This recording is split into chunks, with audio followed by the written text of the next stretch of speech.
Hindi ba pangako mo? Gagamiyak talaga siya, pre. Oh. Hiwalay. Umiyak yung aso, gago. Ulo lang natira yun. Tino mo yung bunayak yung aso mo yun, oh. Na-broke siguro to. Iniwan ng asawa. Umiyak eh. Gagamiyak nga yun. Tignan mo yun, oh. Nandito ako. Umiiyak nga yun. Umiyak nga, tanga. Kahit na. Bakit, bebe ko? Nagulog ko. Pang-grills siya, Nick. Eh.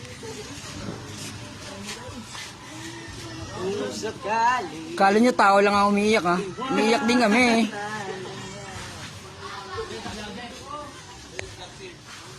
Aray ko. Iniwan ng bebe ko.